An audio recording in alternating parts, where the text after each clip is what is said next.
Então, bom, então essa aqui é a relação que a gente trabalhou na aula retrasada, na aula passada, que estabelece a conexão, né, a junção, ou vamos dizer assim, a equivalência, o homomorfismo entre SO2, que são essas matrizes S, e SO3, que são essas matrizes R com elementos de matrizes J. Então, essa transformação S é uma transformação, é uma matriz unitária, é uma matriz de SU2. Então, S é menos 1 é o S da área, né? E nós sabemos que a matriz S, essa matriz S aqui, ela é na forma SO2, perdão. Essa aqui é uma exponencial de I. Nós temos um conjunto de parâmetros, θ A, sigma A, sigma θ I, vou colocar assim, sigma I sobre 2. Então, essas aqui são, vou botar até uma camada diferente, botar um índice de θ kappa, sigma K sobre 2. Então, são as transformações de SO2. Essas matrizes R aqui, dessa forma que ela está aqui, essa matriz RJ, é uma matriz bem dada desse modo. Essa matriz R exponencial de I, θ kappa. Então, aqui, as matrizes, os geradores de SO3, essa representação, que vai substituir e vai fazer o papel das matrizes de Pauli sobre 2, né, que são os geradores, né, de SO2, que são aqui os geradores de SO3, são as matrizes GK. E aí a gente sabe que as matrizes GK, elemento IJ, são dadas por menos I, epsilon, IJ. Então, nós trabalhamos essa expressão e vimos que essa expressão nos permitia, né, compreender as transformações dos espinores. Então, um certo espinor, ele se transforma, quando a gente faz uma rotação nos eixos espaciais, o espinor se transforma numa matriz S. Ao passo que os vetores, então se eu pegar, por exemplo, um vetor V' aí, ele se transforma com as matrizes R. É a mesma rotação. A mesma rotação que é feita no espaço de coordenadas é feita no espaço espinorial. As rotações são representadas por matrizes diferentes porque elas estão em espaços diferentes. Se eu pegar aqui um tensor, por exemplo, um tensor V' e J, um objeto desse tipo, a lei de transformação de cada índice vai desse modo. R, I, kappa, R, J, L, essa é a lei de transformação de qualquer objeto que seja projetado nos índices espaciais. Os espinores estão fora do espaço físico, o espaço euclidiano, eles estão no espaço próprio, no espaço complexo. Agora, eu poderia ter um objeto que tem uma natureza mista, espinorial e vetorial. Por exemplo, se eu formar esse produto tensorial, se nós pegássemos, por exemplo, um vetor VI e fizermos o produto tensorial dele pelas componentes de um espinor inicial, o que eu estou formando aqui? Nós já aprendemos, o produto tensorial de dois objetos, de dois vetores, ele vai formar uma matriz. É como se eu pegasse, o que eu estou fazendo aqui? Eu estou pegando essa matriz, né? O V, V1, V2, V3. Então, a gente está querendo o produto tensorial é colocar esse vetor em forma de vetor de matriz linha e colocar o segundo vetor em forma de matriz coluna. Então, eu estou fazendo uma operação matemática legítima, estou fazendo um produto tensorial desse objeto aqui, C1, C2. Então, vamos formar uma matriz com duas linhas e três colunas. Sempre colocar esse objeto dentro do primeiro. Então, vamos estar formando uma matriz que vai ter essa estrutura aqui. O segundo vetor vai dar as linhas e o primeiro vetor dá as colunas. Então, eu vou ter esse objeto aqui colocado aqui. Então, eu vou produzir aqui V1 psi 1, V1 psi 2.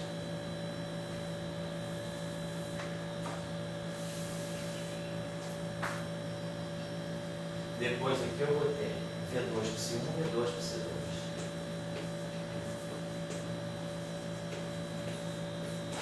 E depois V3 psi 1,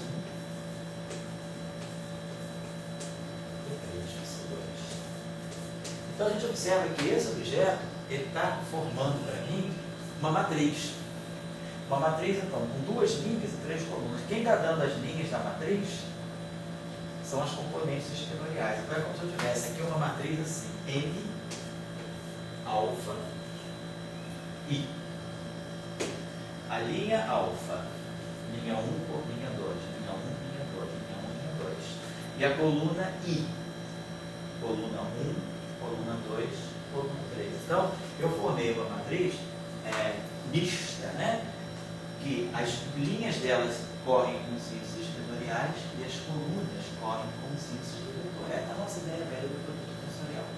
É colocar esse primeiro vetor em forma de matriz linha e manter o segundo vetor em forma de matriz coluna. Bom, então se eu fizer uma rotação, esse cara aqui, quando eu sofrer uma rotação, esse índice ele vai correr com a matriz S. Esse índice vai correr com a matriz R. Então, por exemplo, se eu fizer uma transformação, se eu fizer uma rotação, já pode apagar. Então, nós estamos fazendo o produto tensorial, na verdade, de uma representação vetorial, de um vetor por um espinor. Então, se eu fizer uma rotação, então esse objeto aqui, M, alfa, I, se eu fizer uma rotação, qualquer que seja a rotação, basta eu definir uma rotação de um ângulo θ em torno de tal eixo, de forma, então, se eu fizer essa rotação, essa matriz vai se transformar desse modo. M' alfa I. Esse índice aqui vai ver a matriz espinorial. Vai ficar um S alfa θ. Esse índice aqui, ele vê a matriz de rotação no espaço euclidiano, R, I, J. E aí aqui fica M. Então, nós sabemos, né, tem erro. Então, mesmo que eu tenha um tensor misto, que esteja, um índice dele esteja no espaço espinorial e o outro índice no espaço euclidiano, cada índice sabe exatamente qual é a matriz que vai transformar. Então, se eu estiver só generalizando um objeto do tipo M, alfa, beta e J. Se eu tivesse um tensor com 4 índices, 2 índices espinoriais e 2 índices tensoriais. Então, se eu fizer uma rotação nele, então, quando ele só faz uma rotação no sistema de coordenadas, no sistema de eixos, esse vetor vai reagir dessa forma. N', alfa, beta e J. Então, cada índice espinorial é a matriz S. Então, eu vou ter aqui S alfa gama. S beta delta. R I K. R J L N gama delta. Sem problema. Se eu quiser, então, aí eu declaro a rotação que eu quiser fazer. Suponhamos que eu faço uma rotação de um ângulo θ em torno de um eixo dado por um vetor M. Então, se eu fizer uma rotação, de um ângulo θ em torno de um eixo em uma direção definida por esse versor. Então, a minha matriz S, eu sei quem é. Eu construo a minha matriz S como nós já sabemos. Exponencial de I sobre 2 θ N escalar as matrizes de Pauli. Então, essa matriz aqui é a matriz S. E a matriz R é exponencial de I θ N chapéu vezes as matrizes G. Eu conheço também. As 3 matrizes dadas em com os Is, né? 0, 0, 0, 0, 0, menos I, 0, I, 0. considere que as três matrizes são os geradores, né, das matrizes de do grupo SO3 na representação vetorial, na representação do espaço de coordenadas. Então, qualquer rotação que eu quiser fazer, eu sei calcular S, sei calcular R. E aí coloco as matrizes aqui. Então, isso é o padrão de transformação. Então, isso aqui me define um tensor misto. Entendeu? Então, na verdade, fazendo produto tensorial. Então, aqui, na verdade, eu estou fazendo um produto tensorial de duas representações espinoriais por duas representações vetoriais. Esse N, alfa, beta, né? Oi?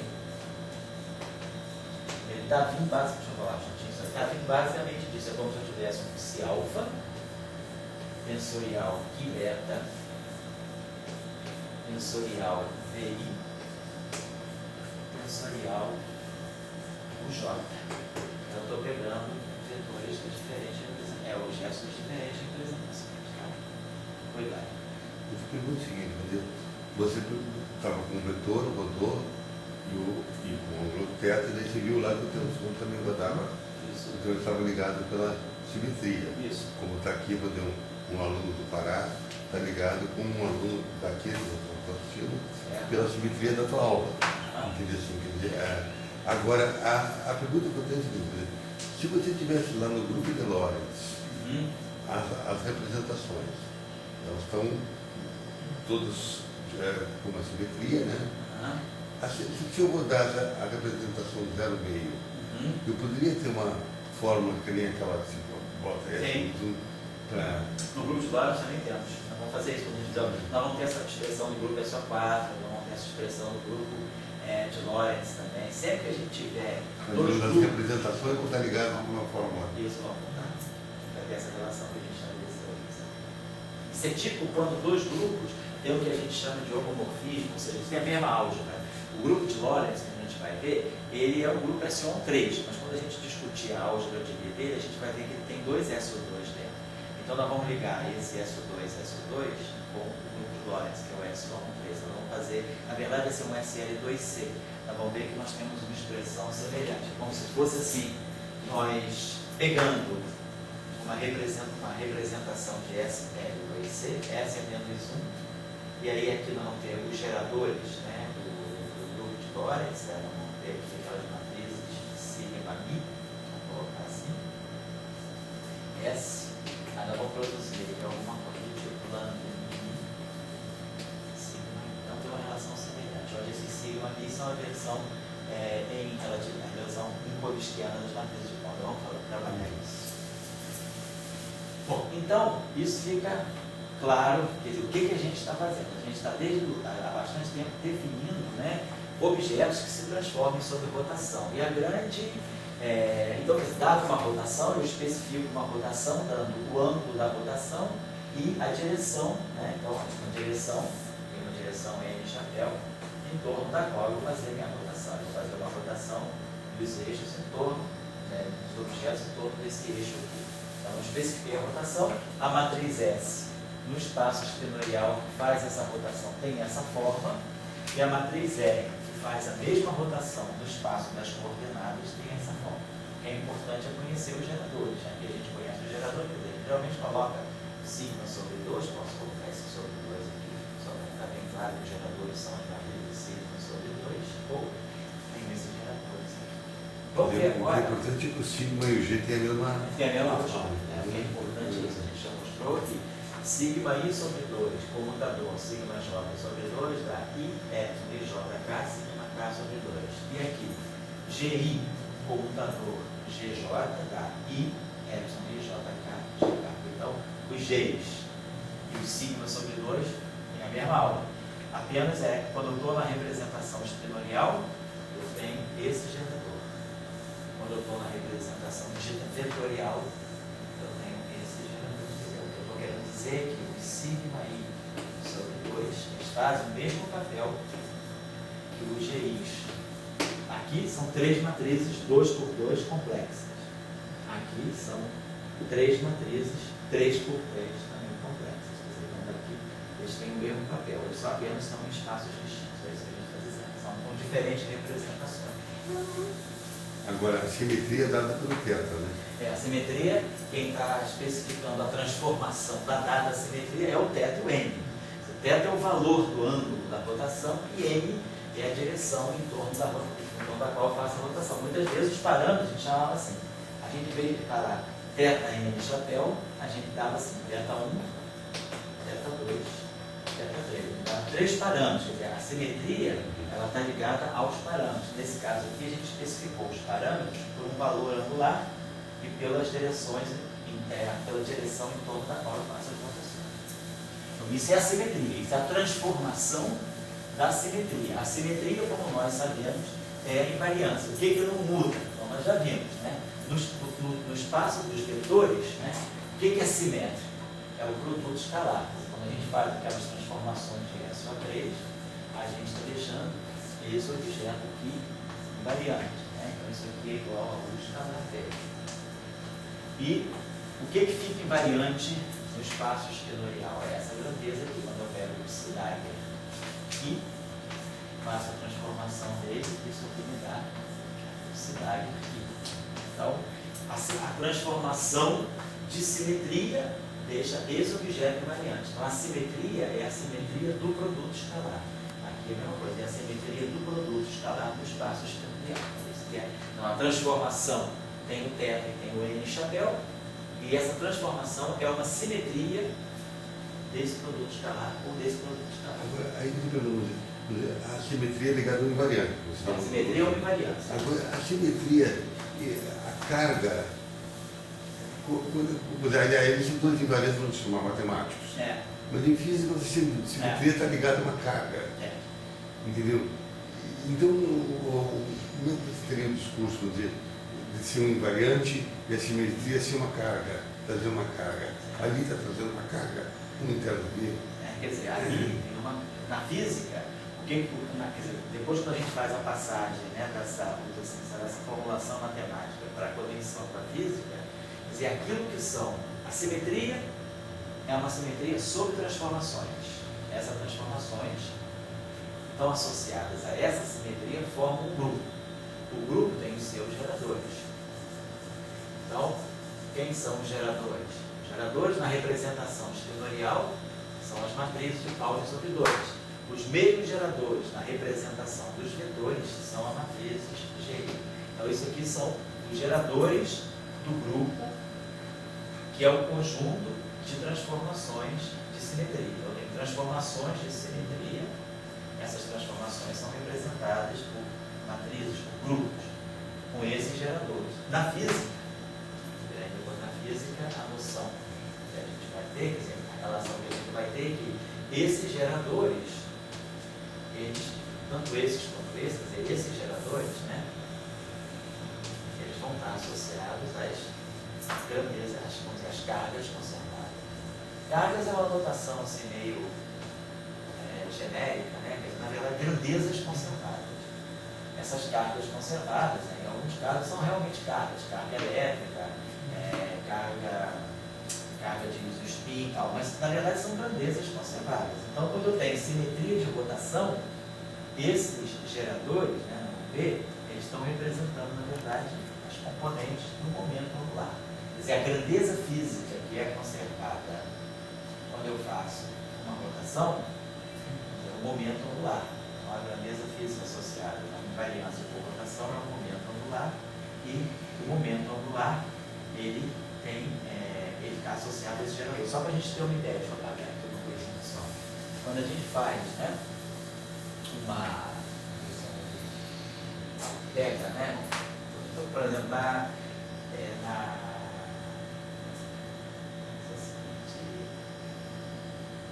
essas cargas, deixa eu colocar de uma forma mais clara para vocês. Por exemplo, vamos dizer o seguinte: suponhamos que eu tenha um vetor. Vamos pegar uma coisa mais simples ainda. Vamos pegar uma grandeza escalar. Vamos dizer que eu tenho uma grandeza escalar, um campo escalar. Vamos supor, eu vou fazer essa conexão melhor. Vamos supor que eu tenho um campo escalar, φ das coordenadas x. Eu tenho isso aqui, tenho um campo escalar. Quando eu faço uma transformação de rotação, o campo escalar ele não é projetado ao longo de nenhum eixo. Então, a transformação, quando eu faço uma mudança no sistema de eixos, o campo escalar ele vai satisfazer a essa relação aqui, transformada no fizer. O campo escalar novo, com as coordenadas novas, o campo escalar medido pelo novo sistema, depois que eu faço o giro, ele vai ter que ter o mesmo valor do campo escalar, né? Visto pelo sistema antigo. É como se eu tivesse isso aqui. Eu tenho esse sistema de eixos aqui, x, y, e aí eu vou para esse sistema de eixos aqui, x', y'. Então aqui minhas coordenadas são y, x. Aqui minhas coordenadas são x', y'. Então se eu tenho uma grandeza aqui no ponto x, esse ponto, essa grandeza aqui, nesse ponto aqui, ela tem esse valor, φ de x. Essa grandeza observada por esse referencial aqui, vamos dar uma temperatura. Nesse ponto, ela vai ser dada por φ de x. Se esse cara aqui, por exemplo, está medindo a temperatura nesse ponto, esse ponto físico é o mesmo. As coordenadas desse ponto vista por esse observador são x. As coordenadas desse mesmo ponto vista por esse observador aqui são x'. Mas a função φ vista por esse não é a mesma função φ' vista por esse, mas o valor é o mesmo. O φ', a temperatura vista pelo novo observador no novo ponto é a temperatura vista pelo observador antigo no ponto antigo. Então, essa é a relação que caracteriza uma grandeza escalar. Depois eu vou fazer o exemplo de uma grandeza vetorial. Então, essa grandeza aqui, essa aqui mostra que essa grandeza é um escalar sobre rotações. E aí a gente pode fazer o seguinte, vamos fazer essa expansão aqui. Quem é x'? Eu faço uma rotação x' é x, mas é uma rotação infinitesimal, mas o delta é x. Vou colocar assim. Isso aqui é o φ de x. Depois a gente vai especificar melhor. Se eu fizer uma transformação infinitesimal, quer dizer, delta x é um infinitésimo, uma rotação muito pequena, então eu posso expandir isso aqui em série de termos. Isso aqui é φ' de x mais delta x escalar, o operador de gradiente, atuando no φ' calculado no ponto x. É a expansão de Taylor. F de x mais delta x é φ' de x mais delta x derivada do φ'. Então, isso aqui é a expansão de Taylor desse objeto, dessa função φ' de x mais delta x. E isso aqui foi uma transformação infinitesimal. Então, eu vou parar na primeira ordem, infinitésima. Isso aqui é o φ de x. Então, com isso aqui eu posso definir qual é a variação na forma da função. A função sofreu uma variação, a função calculada no mesmo ponto. Eu tenho φ' calculada no ponto x menos o φ calculado no mesmo ponto x. Então, naquele ponto eu estou vendo qual foi a variação na função, na forma funcional. φ' do x menos o φ de x, isso vai ser o que nós vamos chamar de delta φ de x. Delta φ calculado no ponto x. Porque a função é uma nova função das novas coordenadas. Então, eu tenho que ver quem é a nova função. A nova função é o φ'. Isso aqui é o x'. Mas x' eu sei qual é a relação. X' é x mais delta x. Eu faço uma transformação infinitesimal.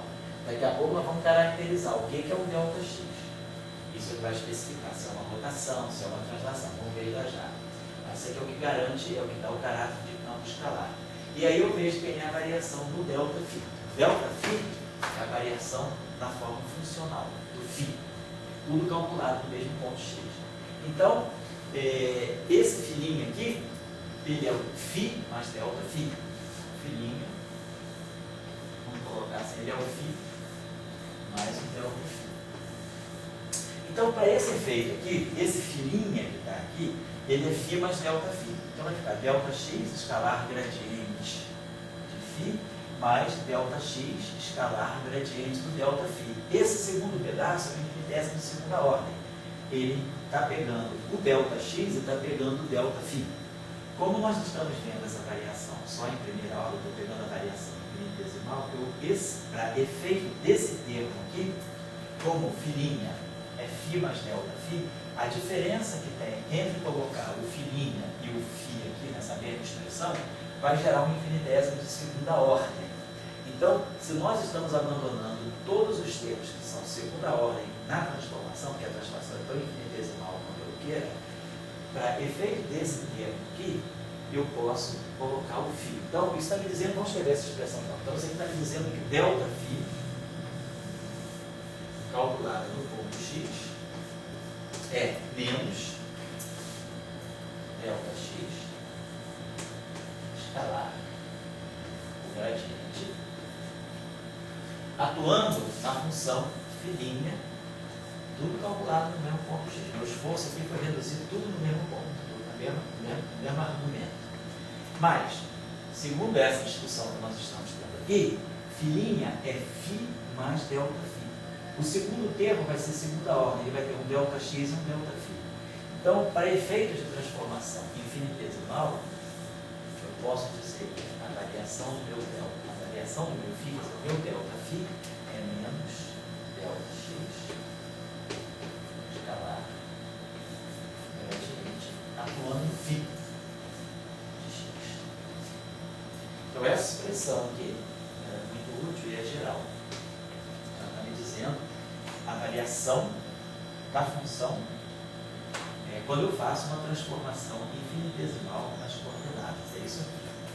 Vou fazendo a versão infinitesimal dessa expressão matemática aqui que diz que eu tenho uma grandeza que é escalar sobre aquela transformação.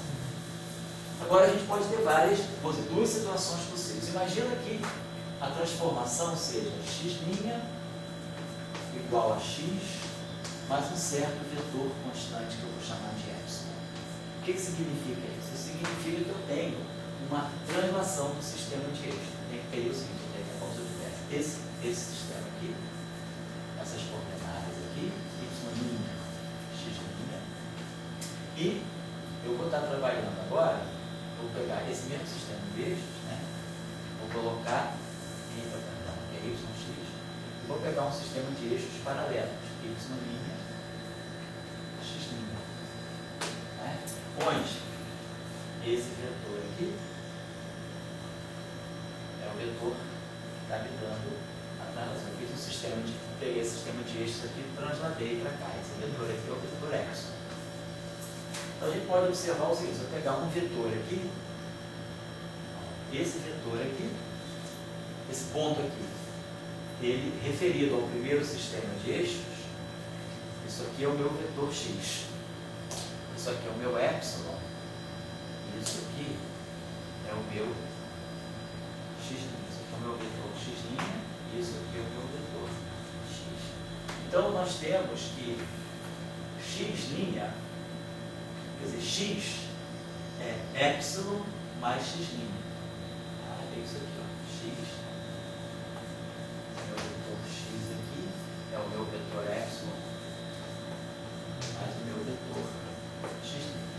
Então, x' é x vezes a conta da né? Seria isso aqui, se eu deslocasse assim, eu teria isso aqui. Então, isso está me dizendo que se eu deslocar, então, esse sistema de eixo de um vetor, se eu simplesmente fizer uma translação da origem, mantiver os eixos paralelos, então, significa que o vetor posição visto por esse cara aqui, que é esse vetor, mais esse vetor aqui é igual a x. Então, x, é igual a... então, é isso aqui. X', então é isso aqui. X é epsilon mais x', ou seja, x' é x menos epsilon. Então, isso aí é uma translação infinitesimal. Então, meu delta x é uma translação infinitesimal, meu delta x é menos epsilon. Olha lá. Então, essa lei de transformação aqui, ela vai estar me dando o seguinte: ΔΦ calculado no ponto x, vai ser menos ΔX, mas o ΔX é esse vetor epsilon, menos epsilon escalar gradiente atuando em φ de x. Então, nós estamos dizendo isso e a variação. Oi? É mais epsilon. Então, perdão, exatamente. Então, o x é menos epsilon, então fica mais epsilon, isso, né? Então fica epsilon, isso aqui. Então, quem é isso aqui? Isso aqui para nós é epsilon i, a derivada em relação à coordenada x, e eu só estou colocando isso aqui é epsilon 1 ddx mais epsilon 2 ddy mais epsilon 3 ddz, atuando em φ. Então, nós estamos dizendo que essa transformação aqui, ela tem, esses aqui são os parâmetros da transformação. Isso aqui é o que me especifica a translação. A translação é de um vetor menos epsilon, não é um vetor epsilon. Fiz uma translação de epsilon. Então está aqui. Isso aqui são as coordenadas epsilon i. E aí, o objeto que atua lá nas matrizes, quando a gente faz uma rotação, quem é a rotação? A rotação, por exemplo, ela é exponencial de i, o gerador, os parâmetros θ e os geradores. Então, quando a gente faz uma transformação, a gente tem os parâmetros, que são os ângulos da rotação, nesse caso aqui, o vetor de translação, e os geradores. Então, esse objeto que está aparecendo aqui é o que a gente vai fazer o papel do gerador. Ele é o gerador, que é aquilo que vai atuar no vetor, na função. Nesse caso, vai atuar na função. Então, a transformação da função vai ser dada por essa forma. O parâmetro da transformação, aquilo que faz a transformação, então isso aqui vai fazer o papel do gerador. Esse objeto aqui é como se ele fosse o gerador. E isso aqui, atuando na função, é o x. Só que esse gerador aqui, ele não é uma matriz, ele é um operador diferencial. Quer dizer, o gerador G1 é o ddx, o gerador G2 é o ddi, o gerador G3 é o ddz. Então, esses objetos aqui são os geradores. Então, desse ponto de vista, a gente pode, como por exemplo, a gente poderia pensar que o ΔΦ, então nós colocamos o ΔΦ dessa forma, gerador. Então, os geradores, então a gente poderia escrever isso aqui, os geradores das translações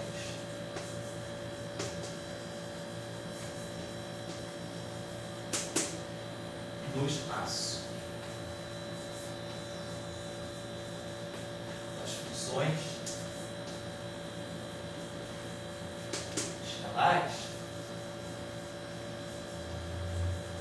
são os geradores, os geradores são, na verdade, as componentes, os geradores são o gradiente, né? São o gerador de gradiente.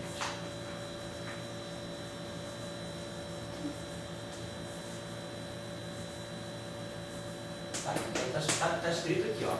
O gradiente é que faz a translação vista no espaço das funções. Então, aquela transformação que é vista como uma translação dos eixos coordenados, olhando para as funções, aquela mesma translação, ela é implementada no espaço das funções. Olha aqui, os parâmetros da translação estão aqui. Isso aqui está me dizendo que eu fiz uma translação lá no espaço das coordenadas. Mas no espaço das funções, quem vai receber o efeito das translações, o efeito das translações vai ser atribuído a esse operador de gradiente. Então, quer dizer, o operador de gradiente, que a gente vai dizer, as componentes dos geradores, quer dizer, os geradores GI no espaço das funções, ele vai ser dado pelas derivadas espaciais. Isso aqui é o que eles chamam de operador de gradiente, é ddx, ddy, dz. E aí a gente observa, esses geradores, se eu pegar o gerador GI e fizer o comutador como gerador GJ, derivada em relação à coordenada xi, comuta com a derivada em relação à coordenada GJ. Eu teria ddx, ddy, é a mesma coisa que ddy, ddx, dddz, é a mesma coisa que ddz, ddx, ddy, ddzz, ddx, dddz, é a mesma coisa que ddz, ddx. Então, esses comutadores aqui são nulos. Então, a gente vê que as translações, elas estão associadas a um grupo que é um grupo comutativo. Os geradores das translações, eles comutam entre si. Então, está aqui. Então, isso, nós vimos como é que as translações são implementadas no espaço das funções. Agora vamos ver as rotações. O que caracteriza uma rotação? Nós já tínhamos visto lá nas nossas aulas. Né? O que é uma rotação? Uma rotação ela tem essa característica aqui. Delta xi, faço uma rotação, ela são os parâmetros da translação, vocês estão lembrados disso aqui, isso parece aqui, né? Quando a gente faz uma rotação do sistema de eixos, né? Então nós tínhamos visto que uma rotação infinitesimal, lembra se pagar isso aqui?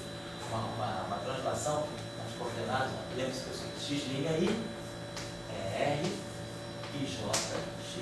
Isso aqui é o papel de uma rotação do sistema de eixos. Quando eu pego o sistema de eixos e rodo, as coordenadas vistas no sistema novo e as coordenadas vistas no sistema antigo são ligadas pela transformação de S, só 3.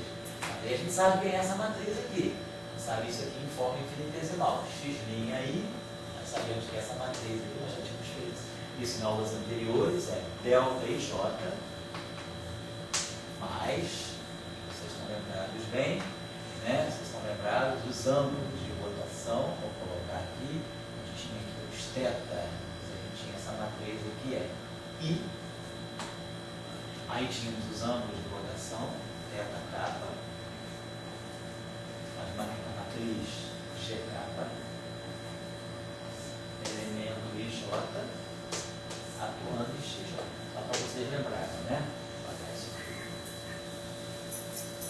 Eu quero uma rotação, então vocês estão lembrados dessa matriz aqui, ó, R, I, essa matriz R é especificada desse modo, exponencial de I, os parâmetros da rotação, os geradores da rotação. É isso que nós temos. Então, quando a gente faz essa expansão infinitesimal, isso aqui é a identidade, primeiro termo da exponencial é a identidade, mais o termo linear, I, θ, GK. O que eu estou fazendo? Eu estou pegando o elemento IJ dessa matriz. O elemento IJ da identidade é o delta IJ. O elemento IJ do gerador, I, θk, geradores, é matriz GK, elemento IJ, XJ. Então isso aqui é uma translação infinitesimal feita nos eixos coordenados. As coordenadas de posição elas reagem desse modo. Então isso aqui está me representando uma translação. Delta IJ, XJ é o XI. E aqui nós temos, estão lembrados, isso aqui é menos I, epsilon, K e J. Então, menos I com I dá 1. Então vai ficar aqui θ, K,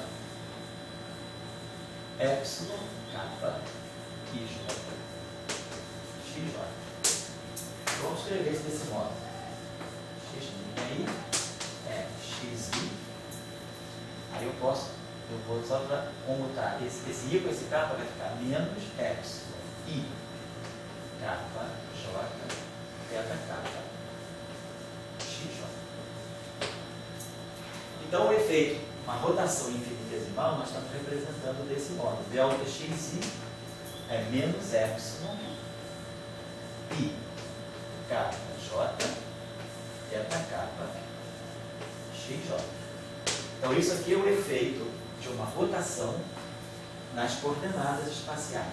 Quando eu faço uma rotação do sistema de eixos, né, as coordenadas espaciais dos pontos, dos vetores de posição, eles mudam de acordo com essa expressão. Menos epsilon, I, K, J, θk são os parâmetros da rotação, são os ângulos de rotação, e o XJ. Então eu sei quem é o delta XI, deixa eu apagar isso aqui. Então, então a gente já sabe, basicamente, né, quem é o delta x. Eu posso escrever essa expressão da seguinte maneira. Delta x como um vetor. Isso que dá aqui o que é? É o produto vetorial dessas componentes θ vezes x. Isso aqui seria menos, de forma como se eu tivesse esse vetor θ vetorial x. Certo? Produto vetorial, por exemplo, tem um vetor com 3 coordenadas, θ1, θ2, θ3, e o outro vetor que é o vetor posição. Então isso aqui é a transformação infinitesimal das coordenadas de posição, ou seja, eu tenho delta xi. Então se nós voltarmos à nossa expressão, quem era o meu delta φ? Meu delta φ, uma rotação. O que vai especificar a rotação é a expressão do delta x. Quando o delta x é um vetor constante epsilon, estou falando de uma translação. Quando o meu delta x, aí aqui nós tínhamos o quê? Menos delta xi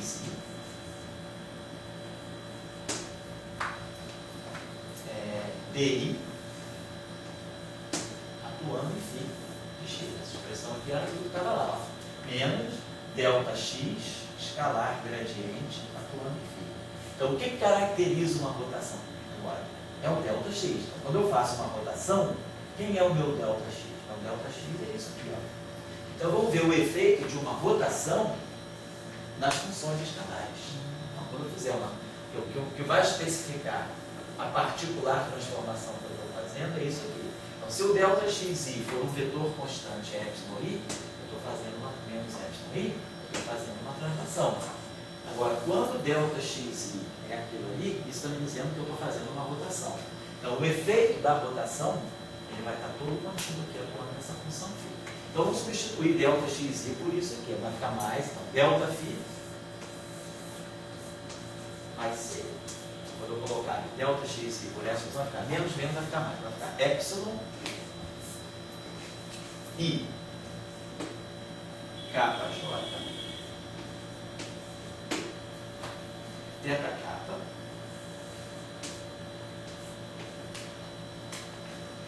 xj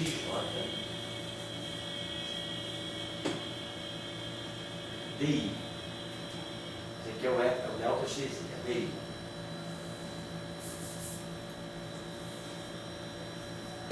Atuando em φ. Certo? Então, eu botei aqui o meu delta xi. Isso aqui é o di, o operador de gradiente. Então, simplesmente inserir aqui. Quando é uma rotação, é só saber. Rotação, quem é o delta xi? Translação, quem é o delta x? Então, essa expressão aqui é universal. O que vai variar é o delta x, se for uma translação, se for uma rotação. Beleza. Então, a gente pode agora reescrever essa expressão aqui, o efeito de uma rotação. Como é que é sempre? Qual é o padrão? É parâmetro da transformação vezes gerador. Então, daqui eu posso ver quem é o gerador das rotações.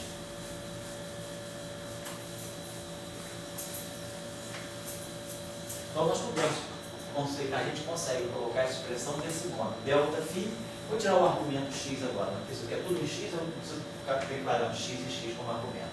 Vamos escrever essa expressão sob a forma típica de uma transformação. Os parâmetros da transformação são os ângulos térmicos. Você coloca dessa forma. Parâmetros, geradores. Agora vamos pegar os geradores. Os geradores vão ser esse cara aqui, epsilon i kappa j. Epsilon i kappa j xj di. di. Tudo isso aqui atuando em φ. Então aqui, olha, estamos colocando sempre da forma que a gente gosta. Parâmetros, quer dizer, o delta, que é a variação. A estrutura, vamos dizer assim, a sistemática é essa. A variação aqui. Os parâmetros da transformação são os ângulos de rotação.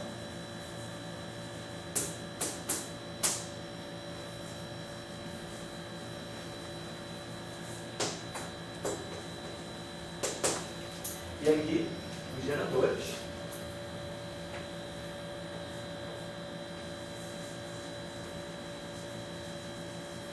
Então, sempre esse esquema, a variação de um dado objeto, os parâmetros, os geradores, atuando naquele objeto. Então, a gente começa a identificar quem são os geradores das rotações atuando no espaço de funções. Agora, aí você não precisa ter a ideia de que você pode ter parâmetros, geradores e não ter grupo. A questão... Aquele grupo naquele sentido que as condições de pensamento... Isso. O que você espera é que você sempre fizer um conjunto, você espera que a associação de duas transformações seja uma terceira transformação. Porque se você fizer... A ideia é que você deveria ter uma espécie de associatividade. Duas transformações sucessivas deveriam gerar uma transformação daquela espécie, mas não necessariamente você precisa ter isso para poder ter essa estrutura. Essa estrutura é mais geral do que isso. Quer dizer, você pode então falar em parâmetros e geradores e não está falando em grupo. Não necessariamente um grupo, Se você tiver um grupo, a álgebra desses geradores vai se fechar. O comutador de 2 geradores vai dar um terceiro gerador. Se você não fechar, você não tem um grupo. Quem vai te dizer se você tem um grupo ou não é o que a gente vai chegar agora. Tem inversa. Isso. Quem são os geradores, então? Vamos colocar dessa forma. O gerador, se isso aqui é θk, eu vou querer especificar os meus geradores GK. Então eu teria que ter essa estrutura. θk, GK, atuando no objeto, que é a função. Então, então eu identifico os meus geradores GK. Epsilon I, K, J, XJ, DI. Só por uma questão de organização, vamos colocar o índice K no primeiro índice. Então, esse GK eu posso trocar K com I, fica menos epsilon, K, I, J, XJ, DI. Aqui também, só por uma questão para manter a ordem, como isso aqui é J, I, vamos trocar esse I com J. Vou botar, se eu quiser colocar isso aqui, menos epsilon, K e J é mais epsilon, K, J, I. Então, eu vou tirar esse sinal menos e vou trocar o J com I. Então, a estrutura do gerador é essa aqui. Então, eu identifiquei, com isso, quem são os geradores das rotações. São epsilon, K, J, I, XJ, DI. Então, se eu quiser colocar numa forma vetorial, eu posso. Quem é o vetor G? Isso aqui é um produto tensorial, isso aqui é o produto vetorial. É o produto vetorial do vetor de coordenadas x pelo gradiente. Então, isso aqui é x vetor gradiente. Então, esse objeto aqui, a gente já está vendo. Na mecânica quântica, a gente já faz um pouco de mecânica quântica, sabe que isso aqui é o gerador, isso aqui são o operador de momento. Então, isso aqui é x vetorial P, na verdade é o momento angular. Mas vamos ver uma coisa agora, que o Dória falou. Vamos ver qual é a álgebra desse gerador. No caso das translações, o GI era o nado I. E aí, a relação de comutação entre GI e GJ era zero. Os geradores comutam entre si. Vamos tirar a álgebra dos geradores agora. Então vamos calcular a álgebra dos geradores das rotações. Então, para nós, né, os geradores das rotações são esses objetos aqui. Vamos retomar. Os geradores das rotações são esses objetos. GK é epsilon. Vamos escrever desse modo. Vamos escrever assim, GI. GI vai ser epsilon I, KL, XK, DR. Estou tomando essa expressão, estou trocando o nome dos índices. Esse índice livre aqui eu estou chamando de I e esses dois índices saturados aqui de KL. E vamos escrever um gerador GJ. Gerador GJ vai ser epsilon J N N XN D. E aí vamos tirar o comutador de GI com GJ. Então, uma probleminha simples de álgebra. Comutador de GI com GJ. Comutador de GI com GJ, eu posso escrever assim, ó. Epsilon, vou botar esse epsilon aqui para fora, I, KL, epsilon, J, N.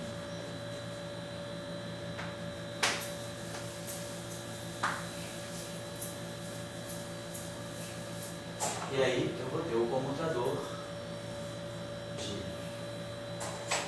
XK, BL com XN. Então, nós temos um comutador de 4 objetos, de um produto de 2 objetos. Então, vamos estudar o que é o comutador. Vamos lembrar da definição de comutador para nós. Então, comutador para nós é AB, comutador de A com B é AB menos BC. Vamos pegar um comutador desse tipo, ó, A, BC. Vamos dizer que esse cara aqui seja o nosso A, e esse aqui seja o produto de 2. Então, por definição de comutador, isso aqui é ABC menos BCA. Mas aí eu posso somar e subtrair, eu somo, eu pego menos B A C e somo mais B A C. Digamos que eu faça isso. Então, somei e subtraí a mesma grandeza, não fiz nada demais. Mas isso aqui, quando eu juntar esse termo com esse, isso aqui está me dando o comutador de A com B. Então, isso aqui está me dando o comutador de A com B, deixando C aqui de fora, esse termo aqui. E depois esse termo aqui, ele deixa o B na frente. Vai dar mais B,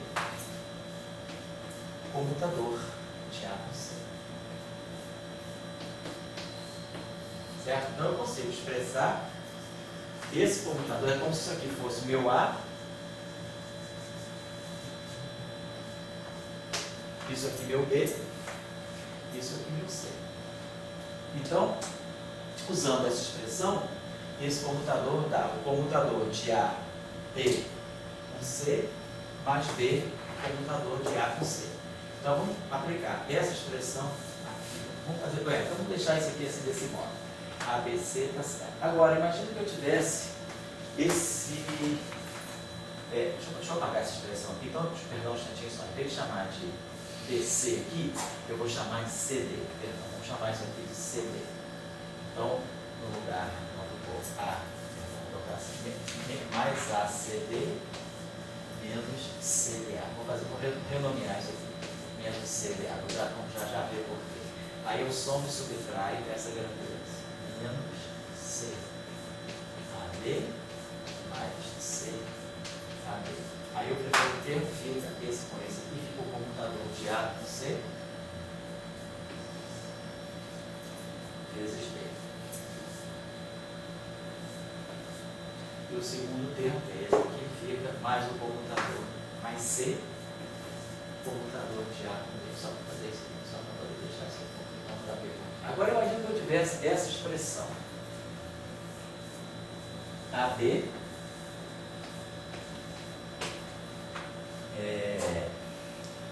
comutador com CD. O que eu tenho aqui, Deixa eu fazer o seguinte, deixa eu apagar isso aqui. Vamos deixar essa expressão como está. Então nós entendemos essa sistemática aqui. Ó. Esse cara aqui que é A, e esse cara aqui, comutando com esse produto, fica o comutador desse todo com esse C vezes o D. Mais esse C, o comutador desse cara todo com esse D. Então vamos aplicar essa expressão aqui em cima. Então nós estamos calculando esse objeto. Então vai ficar lá epsilon I kappa L epsilon J ML. Então, vai ficar o comutador desse cara com esse C. Então, vai ficar aqui o comutador de XK DL com XM vezes D, que é o DM. E agora, mais esse pedaço aqui, que vai ser o C, que é o XM, e o comutador de A, esse cara aqui, o comutador de XKDL com DM. XKDL com DM. Estou fazendo esse comutador aqui. Beleza. Então, nós precisamos calcular esse comutador e esse computador. Mas esse computador cai na expressão anterior. É um produto de 2 com 1. Então eu posso escrever esse computador para cair naquela expressão anterior, eu troco esse cara com esse cara aqui. Então esse cara que está aqui, então vai ficar epsilon I kappa L epsilon J ML. Então esse aqui vai ficar menos comutador de XM com XKDL.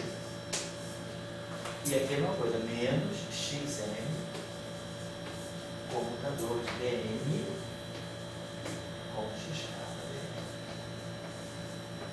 Então, para poder usar a expressão anterior. E agora eu sei aquela expressão A com BC, fica esse com esse, vezes esse, mais esse comutador. Então vamos fazer isso. O que eu vou precisar agora? Eu vou precisar tirar o comutador de XM com XK K e vou precisar tirar o comutador de XN com BL. Então, deixa eu apagar isso aqui. Então, nós estamos calculando o comutador dos geradores das rotações no espaço das funções. Então, vamos lá. Quem é o comutador da coordenada xm com a coordenada xk? Então, a gente sabe que as coordenadas comutam, né? X vezes Y é Y vezes X, X vezes Z, Z vezes X, Y vezes Z, Z vezes Y. Então, as coordenadas de comutador nulo. Hoje em dia a gente fala de espaços não comutativos, onde essas coordenadas não comutam. Tem uma área de pesquisa que são as teorias não comutativas. Então, você vai trabalhar com espaços em que as coordenadas não comutam. Pode ser um efeito quântico, mas a gente não está considerando isso aqui. Para nós, as coordenadas são objetos comutantes. Agora, o comutador que é não trivial deveria ser esse aqui. Como é que é o comutador? Uma coordenada xn com dl, uma derivada em relação à coordenada xn. Como é que eu vejo esse comutador? O comutador é uma operação, ele é isso aqui. Xm, dl, menos dl, xn. Então, a gente imagina que esse comutador, para a gente calcular esse comutador, a gente imagina que esse comutador está atuando numa certa função f. É assim que a gente pensa nesse comutador. É um comutador e está atuando numa função teste. Então, vamos pensar assim, ó, isso aqui é xm, dl, atuando em f, menos dl, atuando em xn vezes f. A gente pensa dessa forma. Isso vezes isso, atuando em f, menos isso vezes isso, atuando em total de f. Então, vamos desenvolver, vou apagar isso aqui, eu posso apagar. Vamos desenvolver esse termo, só para a gente calcular quem é o comutador de uma coordenada com uma derivada. Então, se eu realizar essa expressão, eu vou ter xm, dl, a derivada está atuando diretamente em f. Mas aqui, essa derivada ela vai estar atuando nesse produto, então ela vai ter que satisfazer a regra de Leibniz. Eu vou ter menos dl xn f menos xn dl f. Então, ó, esse termo aqui cancela esse termo. Mas esse termo aqui não é nulo. Quem é a derivada em relação à coordenada xl da coordenada xn? Isso aqui só vai contribuir quando eu estiver derivando xm em relação ao próprio xm. Então, a derivada em relação à coordenada xl da coordenada xn é o delta de Kronecker, é o delta de Ln. Essa operação só não é zero quando o L e o N forem iguais, porque as coordenadas são independentes. Então, isso aqui está dando menos delta Ln, atuando em F. Então, essa brincadeirinha aqui, esse comutador aqui, deu menos delta Ln atuando em F. Então, como isso aqui atuando numa função, dá isso aqui atuando numa função, eu elimino a função teste, eu usei essa função só como um teste para fazer o cálculo do comutador. E aí eu posso escrever sem problema que esse comutador, quer dizer, o comutador de xn com dl, ele é não nulo. Ele dá menos delta de ml, delta de ln, tanto faz, esse método, né? ml, ln. Então, o comutador de uma coordenada com uma derivada, ele não é zero. Ele satisfaz essa relação. Porque tem essa expressão aqui, a derivada pode atuar na própria coordenada. Então, essa relação é importante a gente guardar. E essa relação é que vai ser importante. Por quê? Pelo seguinte. Nós temos feito o cálculo ainda agora. Como é que eu expresso o comutador de A com BC? É o comutador desse com esse vezes isso. Mas o comutador das coordenadas é zero. Então, esse termo não contribui. Fica comutador disso com isso, nisso. Esse comutador é zero. Mais essa coordenada, xk, e o comutador de xm com dl. Vocês viram que era isso que dava, né? Ficava ABC, era ABC mais BAC. Então, ABC, esse comutador é zero. Mais B, comutador de A com C, comutador de xm com dl. O comutador de xm com dl nós já vimos, dá menos delta de ml. Então, esse termo aqui, ele está dando menos delta de ml xk. E agora vamos calcular esse comutador aqui. É uma coisa, é uma regra, né? ABC. Tá? Esse comutador aqui, vezes esse, mais esse, vezes esse comutador. Então, primeiro termo, esse cara com esse cara. Comutador de dn com xk. Então, eu preciso calcular o comutador de dn com xk. Eu não preciso calcular, ele já está aqui. Eu sei o comutador de x com d. Então, eu sei o comutador de d com x. É só trocar a ordem. Isso aqui é menos o comutador de xk com dn. Mas o comutador de xk com dn é menos delta de kn. Então, isso aqui vai dar para nós um delta de kn, um delta de nk. Esse computador aqui. Então, vamos escrever esse computador aqui. Se eu fizesse o contrário, se eu pegasse o computador de dl com xm, isso aqui dá para nós o delta de ln. Só trocar o derivado na frente, então beleza. Então, esse computador aqui eu conheço. Esse computador aqui vai dar um delta de nk vezes o delta de nk vezes o dl. Delta de nk vezes o dl. E o outro termo que vai sobrar vai ser esse cara, comutador de d com d. Mas o comutador de duas derivadas é zero. Duas derivadas sempre comutam. Então, desse comutador aqui, só nasce esse termo. Desse comutador aqui, só nasce esse termo. Então, já estamos começando a chegar ao final. Vamos começar então agora, já temos uma simplificação. Apaguei esses comutadores aqui. Quer dizer, a novidade, pode ser novidade para alguns de vocês, para outros não, é que eu aprendi a extrair o comutador de uma coordenada xi com uma derivada, dj. Isso aqui então dá menos do delta de j. Ou, se quiserem, o comutador de di com a coordenada xj, isso aqui dá delta de j. Só lembrar desse fato. Porque uma derivada não comuta com a coordenada. Então, agora trazer essas relações para cá. Então, nós ficamos com o seguinte: o comutador de dois geradores de rotação. Né? Agora eu estou estudando os geradores das rotações no espaço das funções, não no espaço dos vetores. No espaço dos vetores eu conheço, os geradores são matrizes, elemento menos i, epsilon e jk. Nós estamos estudando agora os geradores no espaço das funções. Então, o primeiro termo ficou menos delta de mr.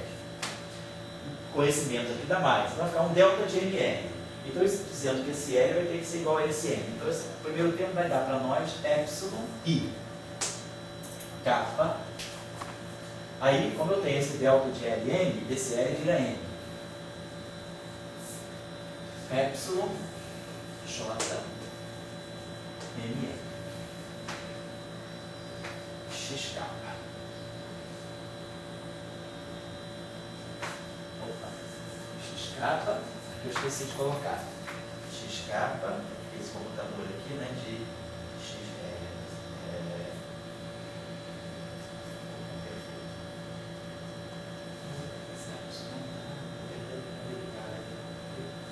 eu perdi um termo, é o seguinte, perdão.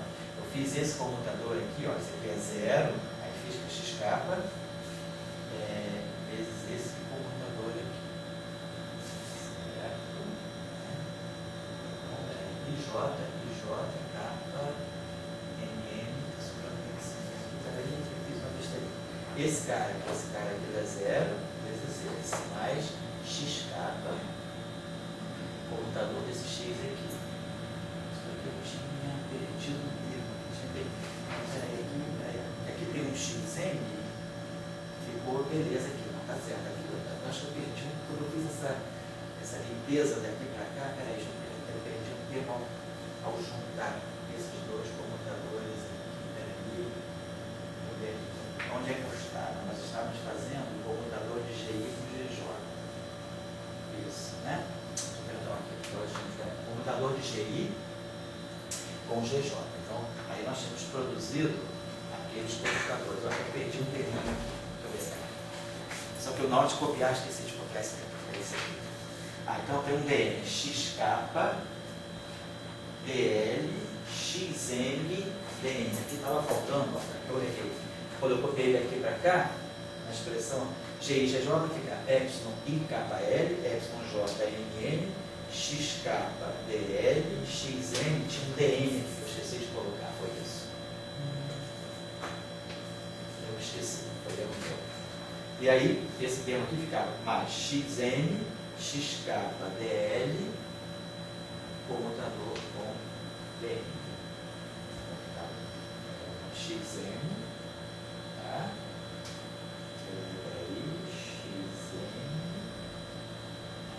Tá certo, ficou xm, xk dl, xm dn. E aqui ficou xm dn, xk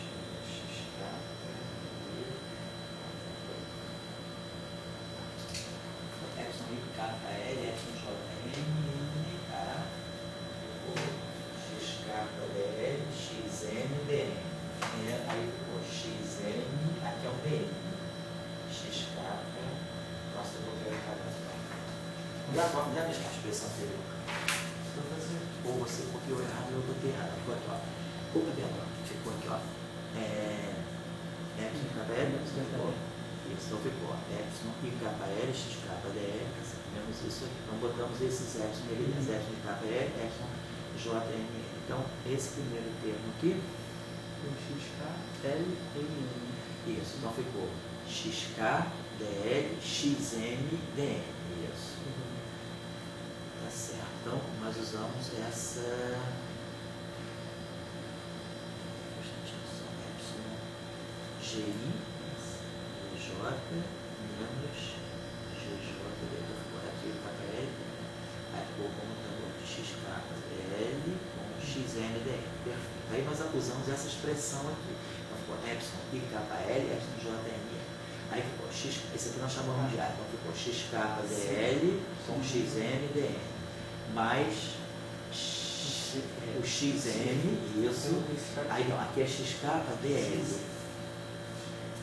Xk dl. Aqui é xk dl. Isso, xk dl. Não, xk dl. Olha assim. Esse escapa de onde é. E aí o dn, perfeito. Aí o dn, isso. xm dn. Então, aqui esse dn aqui, presta atenção. O que ficou? xm dn. Então, xm, deixa eu falar essa direita. Ficou xk, vou consertar dl, e aqui ficou um dn.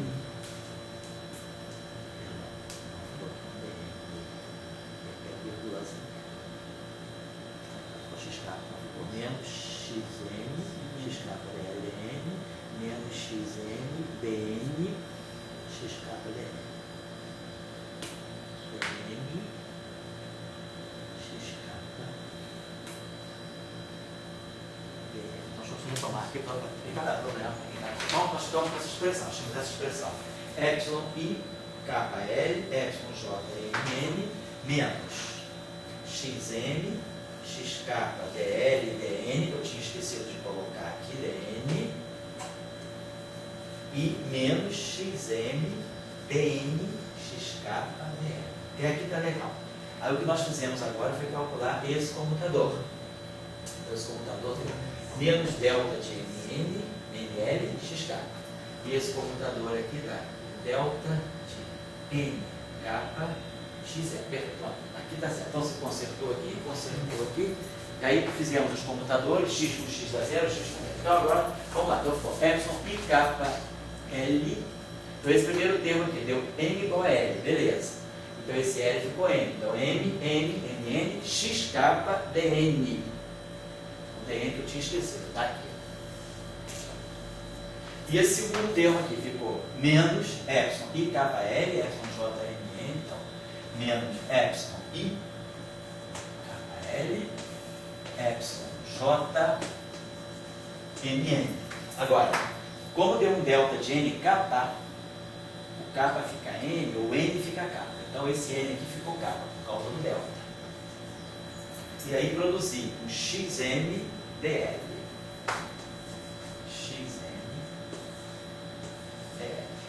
Certo?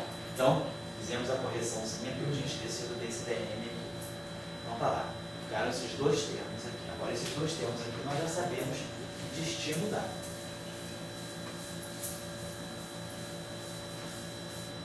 Nós sabemos que quando nós temos essa contração, nós já conhecemos uma expressão para epsilon I kappa M, epsilon M J M. Então, para a gente usar aquela expressão que a gente conhece, vamos trocar esse M com esse J. Então, a gente troca esse M com esse J e bota um sinal menos. Fica assim, M, J, e aí vai um sinal menos, só para poder usar aquela expressão. E aqui é a mesma coisa. A gente pode contar o kappa, vamos trocar o kappa com L. Então, vai ficar mais epsilon L kappa. E aí a gente pode usar as expressões que a gente conhece. Esse primeiro termo aqui, então, nós aqui está dando menos.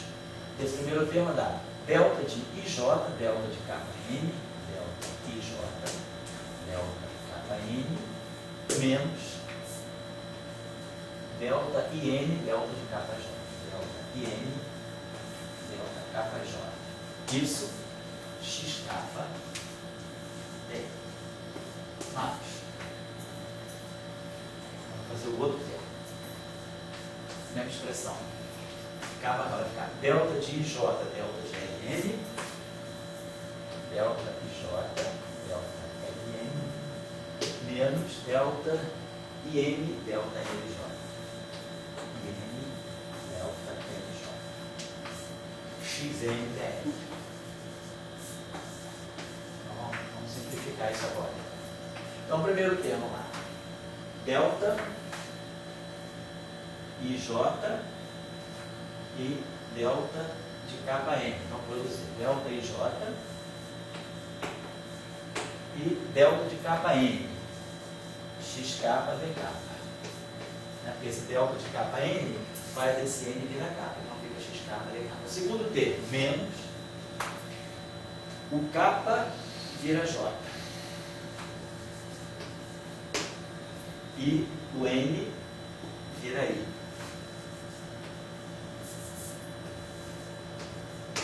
Vamos agora para esse termo aqui, mais delta IJ, aqui tem um menos, né? Então é menos global. Menos isso aqui, ó, menos isso aqui, mais isso aqui. Por causa desse menos aqui. Menos delta IJ, aí o kappa fica igual a N, x kappa D kappa, e esse aqui vai ficar mais delta. Aí o kappa vira J e o N vira I. Agora vamos pegar essa segunda linha aqui. O delta IJ. E aí LM. Então, XN DN.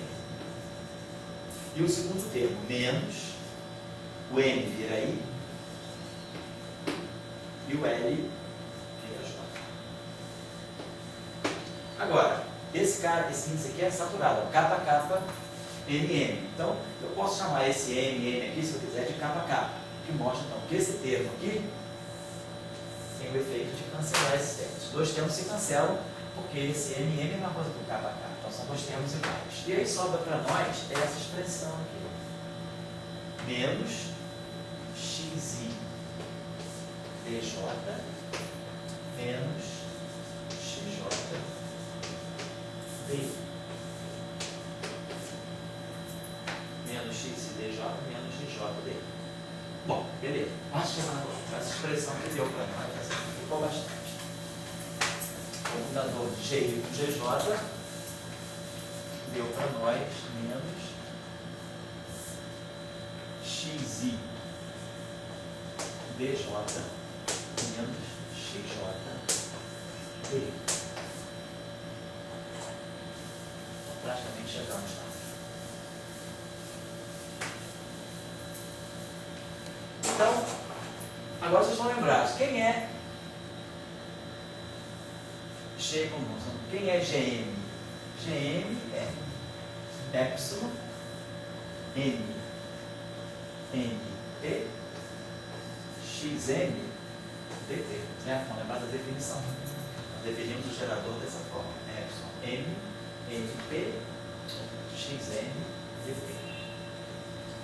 Então eu posso, nós já aprendemos essa expressão, nós sabemos fazer isso, nós podemos inverter essa expressão. Eu posso pegar essa expressão que está aqui e colocar aqui um epsilon, sei lá, kappa LN, e colocar aqui um epsilon kappa LN. Só para inverter essa expressão. Vamos expressar isso em função do G. Tem o G expresso em função de XP. Vamos expressar XP em função